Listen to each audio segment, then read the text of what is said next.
Today I'm sharing 5 photos, and while some of them may appear normal, they all have tragic backstories that will make the hair on the back of your neck stand up. On the evening of Thursday, February 20th, 2003, American rock band Great White was set to perform at the Station nightclub in West Warwick, Rhode Island. Little did the platinum-selling group know that this would become their most memorable show to date, but for the worst reason imaginable. Many eager concert-goers never made it out alive on that fateful night. Now, for those who aren't familiar, West Warwick is a working-class former mill town that rarely, and by rarely I mean never, saw its name on major headlines.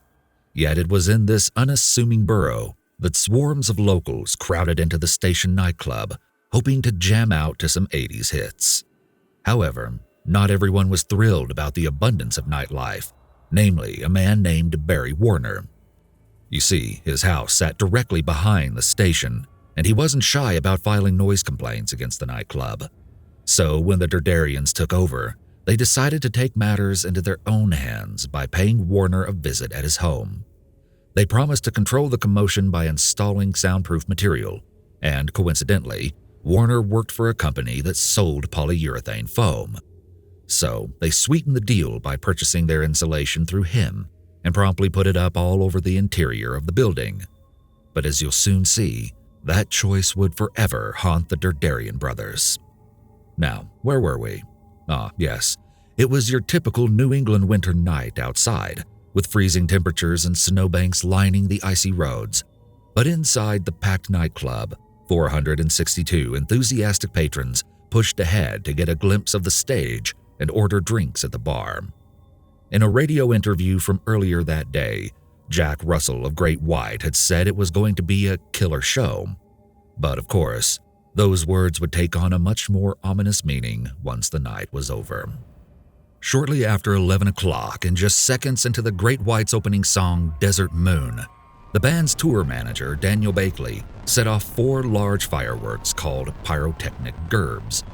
As a result, white sparks began flying through the air, at first adding to the crowd's excitement.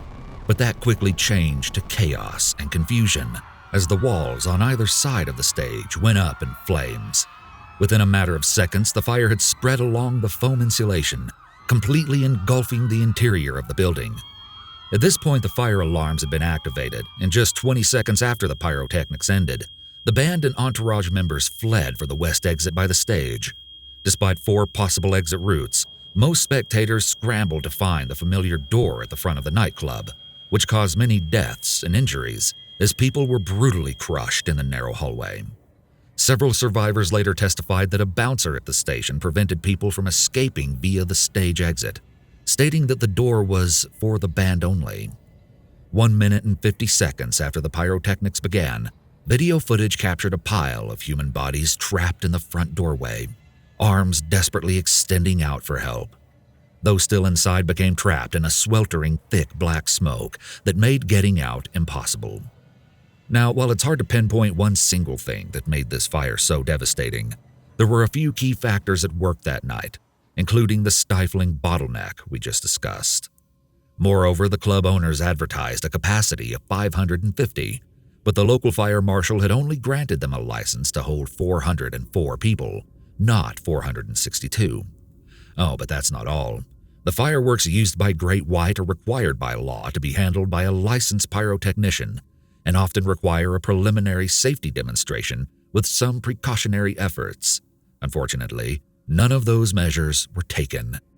So it's not hard to see how this tragedy could have been avoided, with some experts stating that even a sprinkler system would have made the fire survivable. All in all, a total of 132 people managed to escape the inferno unharmed that night, but the remaining 330 people in attendance weren't so lucky. The intense heat, toxic smoke, and the rush toward the exit claimed 100 innocent lives and gravely injured another 230. Great White's lead guitarist Ty Longley and the show's MC, WHJY DJ Mike the Dr. Gonsalves, were among those claimed by the blaze. However, many reports indicate that both men made it out of the building before re-entering in an attempt to salvage equipment. Not to mention, Many of those who made it out alive suffered severe post-traumatic stress disorder in the wake of this catastrophic event. The station nightclub fire is remembered in U.S. history as the fourth deadliest at a nightclub and the second deadliest in New England. 9 months after the fatal event, and following an extensive investigation, criminal charges were filed against Daniel Bakley and the Derderian brothers. All 3 men were charged with 200 counts of involuntary manslaughter, and all eventually took plea deals. Bakley and one of the owners went to prison, but both have since been released. The site of the deadly fire has now become a permanent monument, dubbed the Station Fire Memorial Park, where the public can come to mourn and remember those lost in the disaster.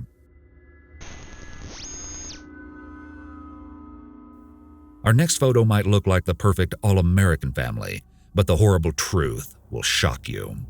Behind the seemingly innocent smile in this family portrait lies a ruthless killer just waiting for his next victim.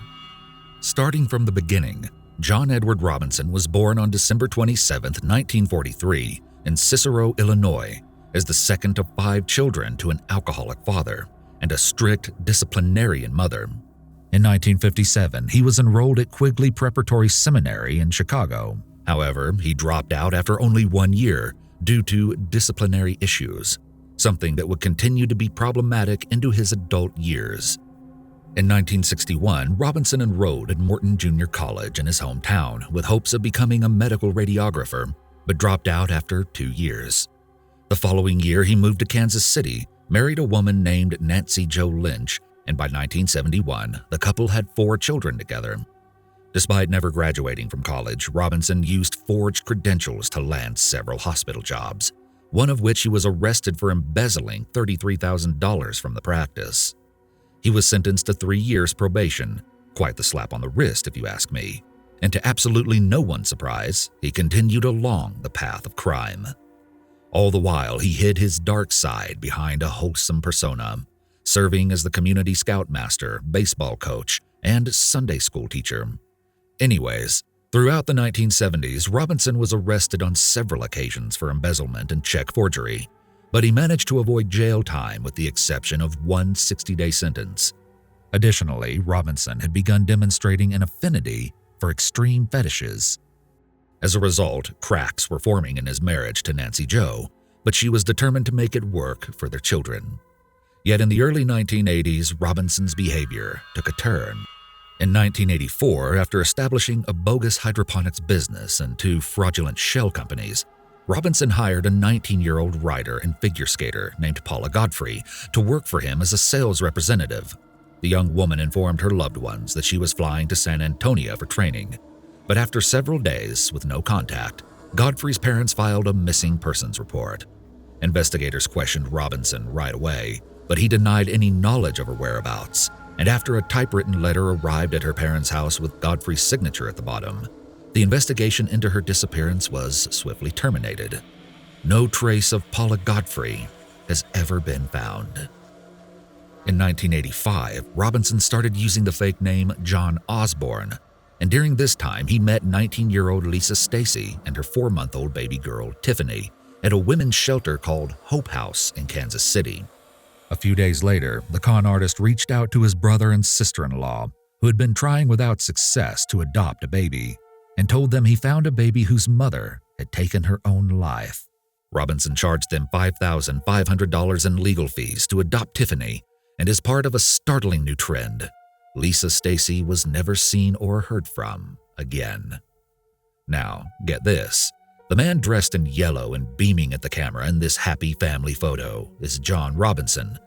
Oh, and the baby he's holding, that's Tiffany, the little girl he had just stolen from Lisa Stacy, who he presumably murdered.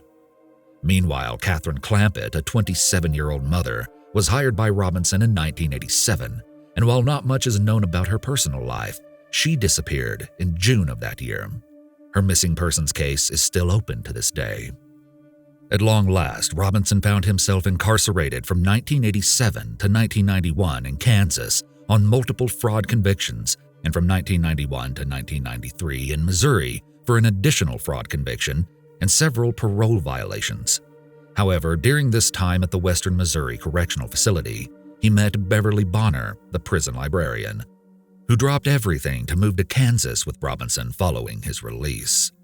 However, Robinson quickly orchestrated a plan to have her alimony checks forwarded to his post office box, and Bonner's family never heard from her again.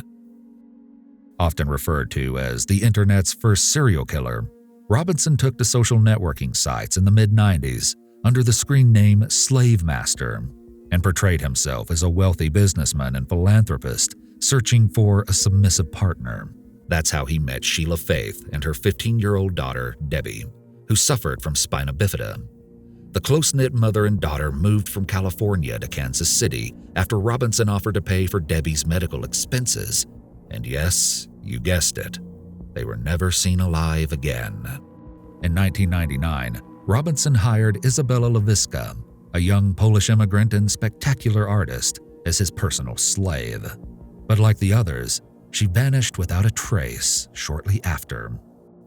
Around this same time, a licensed nurse named Suzette Troughton relocated from Michigan in response to the sick predator's online requests, but she went missing in no time flat.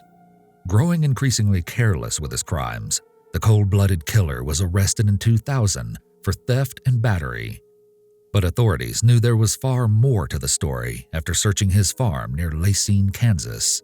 A task force recovered 2 decaying bodies on his property, identified as Izabela Lewiska and Suzette Troughton, stored in 85-pound chemical drums. 3 more bodies were discovered when searching a storage facility where Robinson rented 2 garages.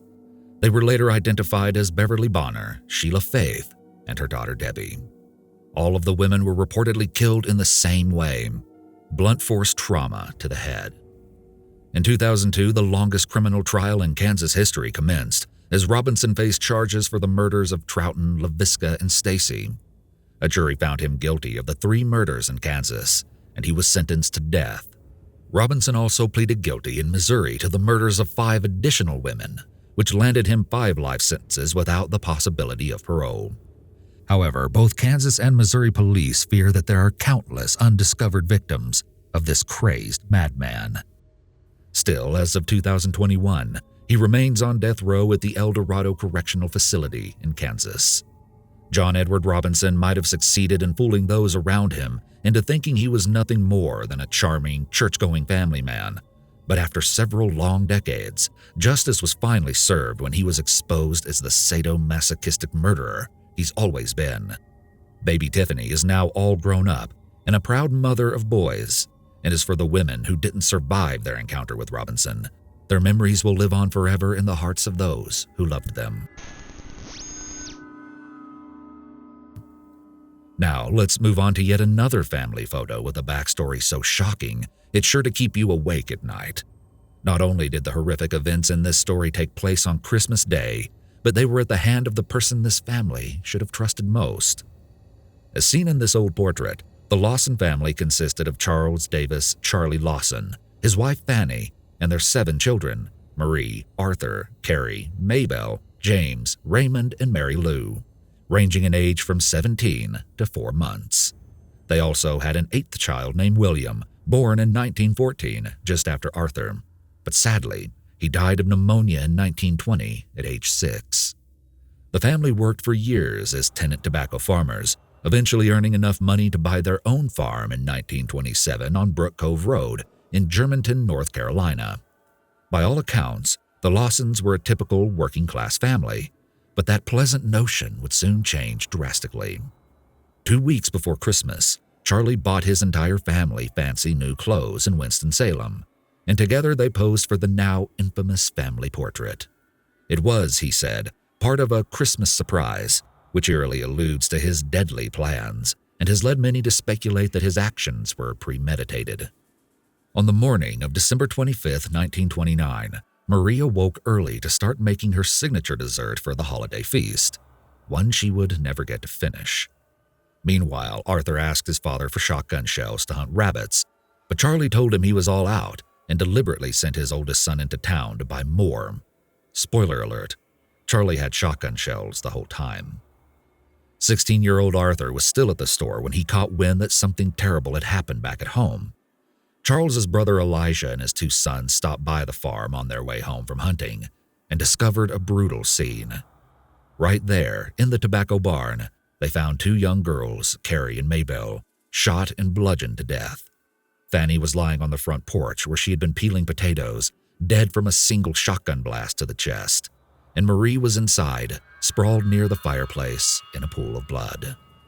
Horrifically, the two smallest boys, James and Raymond, attempted to hide but were beaten to death, along with their baby sister, Mary Lou. All of the bodies were then purposefully positioned with their arms crossed and rocks under their heads. Police and nosy locals alike descended on the scene, and everyone began searching for the missing patriarch. However, several hours later, a single shot rang through the crisp, cold air, signaling someone had taken their own life. The family's two beagles sprang into action without hesitation, leading Arthur and police directly to his body in the nearby woods.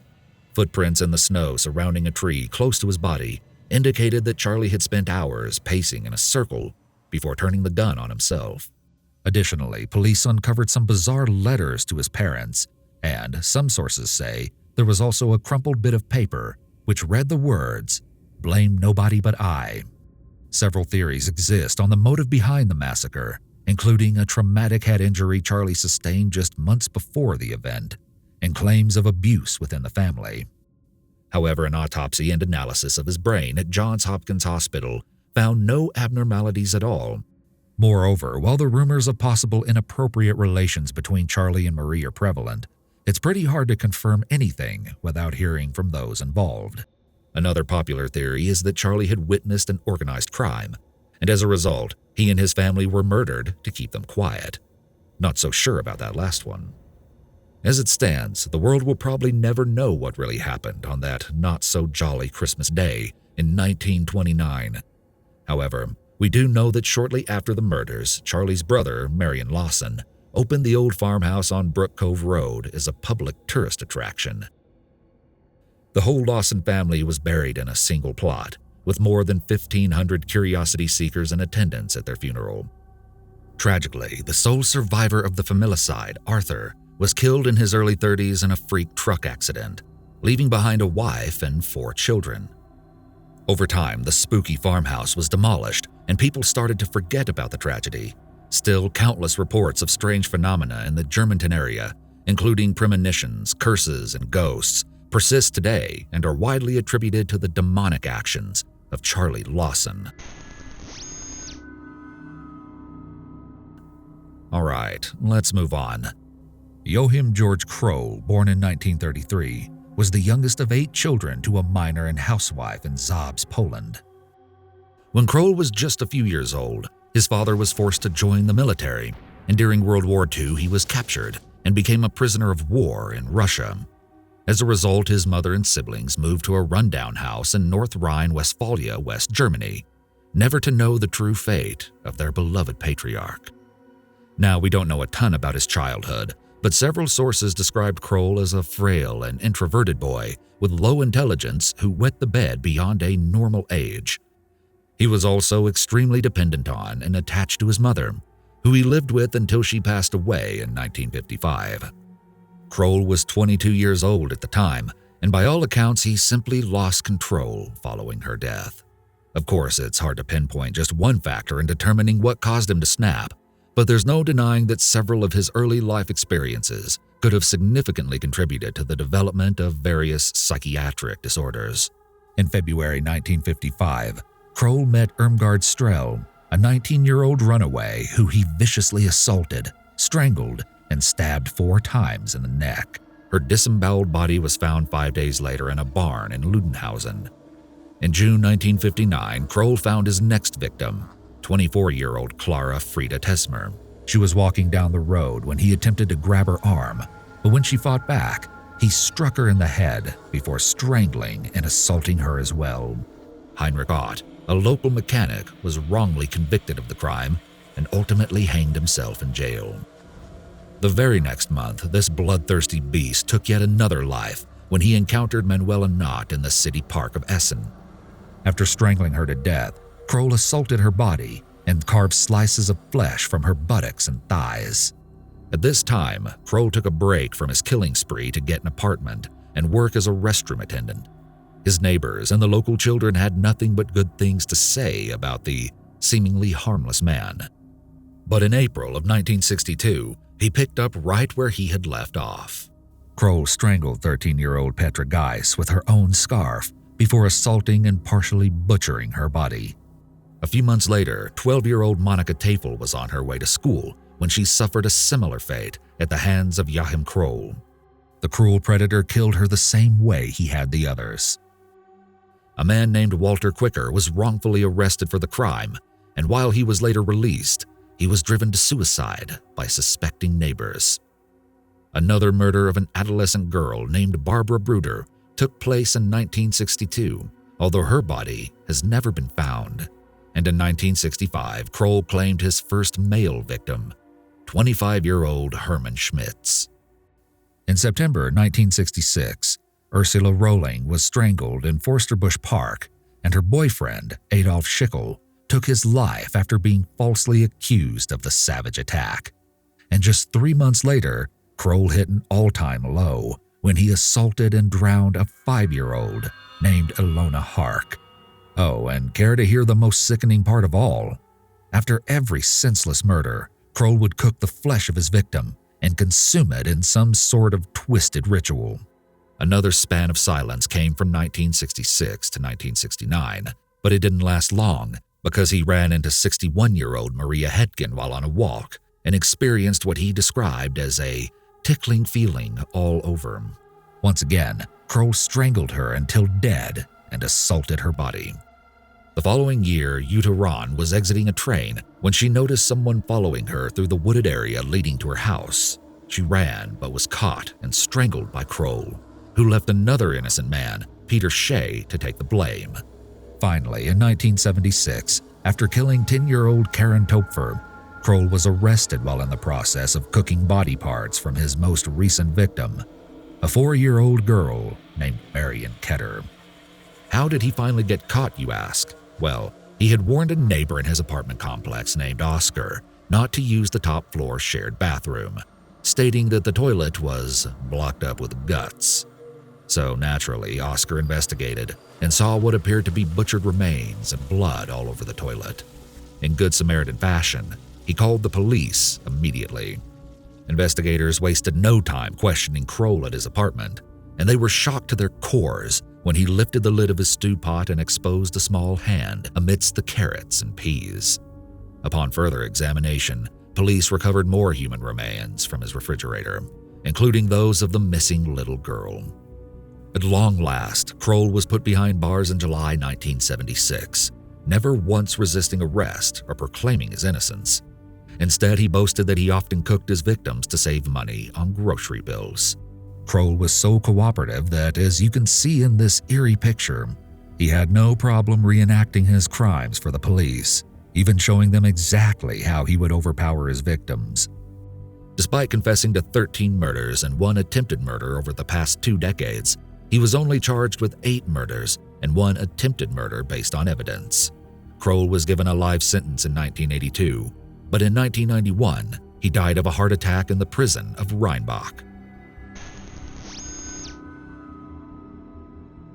Our final photo speaks to the incredible dangers that come with being a bona fide daredevil and to the precautions that one should never overlook. While countless thrill seekers have attempted to traverse Niagara Falls over the years, few stories stand out like that of Robert Overacker.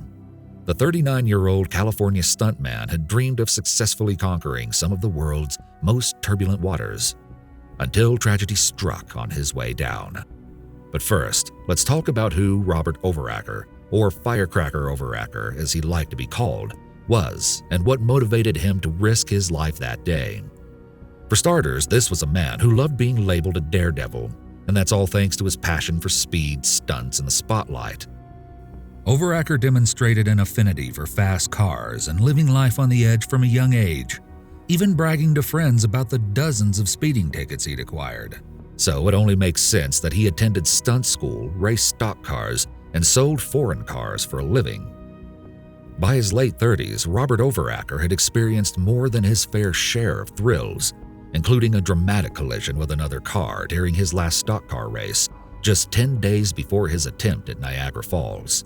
According to witnesses, he immediately climbed out of the car's window, stood on the hood, and did his version of a victory dance for the enthusiastic onlookers. If that's not a clear testament to how much he loved being a showman in the limelight, I don't know what is.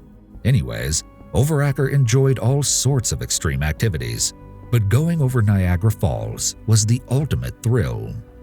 So, roughly 1 year before the endeavor, he went to the offices of the Niagara Parks Commission to request a permit to perform the stunt.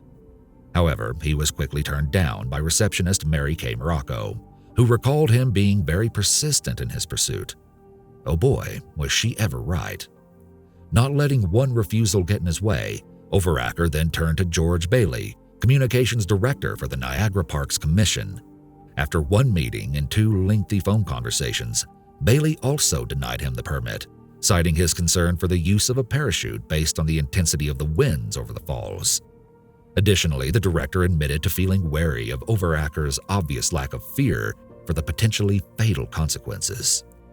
At the end of their last conversation, Bailey remembers saying, "I hope I don't wind up reading something bad about you in the newspapers." Overacker left without another word. And this adrenaline junkie didn't stop there. He was determined to make this dream a reality, not just for himself, but for a worthy cause as well. Overacker's desire to create waves in the media was about much more than simply adding yet another death-defying milestone to his ever-expanding resume. He aspired to use this prestigious platform to help raise awareness for the issue of homelessness. With that in mind, the strong-willed stuntman made 2 trips to the Canadian Falls with his brother, Michael Zurich, and his good friend, Christopher Yeoman, but both times he was talked out of attempting the feat. According to Niagara Parks police officer Jennifer L. Homan, they actually convinced him by pulling the spark plugs from his jet ski the second time. Nevertheless, Zurich and Yeoman made the final cross-country trek with Overacker to support him if anything should happen. On October 1st, 1995, the trio arrived at Niagara Falls equipped with a jet ski reading, "Save the Homeless." Mere hours before he hit the water, Overacker recorded a message regarding his intentions, stating, "I think the homeless situation and the way things are happening in this country is something that has to be rectified. I'm going to go out there and give it my best shot and see if we can make a difference in the United States." At approximately 12:35 p.m., Overacker entered the Niagara River near the Canadian Niagara Power Plant and started skiing towards the spectacular falls.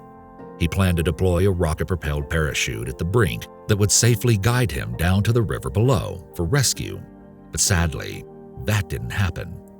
Instead, as a crowd of excited spectators, including his brother and friend, looked on, he went careening over the mighty Horseshoe Falls and fell 180 feet to his death. Unbeknownst to Overacker, the parachute had never been bound to his body, so it instantly fell out of reach when it was deployed. He hadn't packed the device himself before the stunt and was sorely unaware of the fatal error. Tragically, some spectators at first thought he had survived based on his movements in the water, but it was eventually discovered that the powerful rapids were making him appear alive. Robert Overacker was later recovered from the swirling current by the famous tour boat made of the mist and taken to Niagara General Hospital, where he was pronounced dead. In any case, Robert Overacker, an absolute legend, died doing what he loved that day. And our hats go off to his thrill-seeking spirit.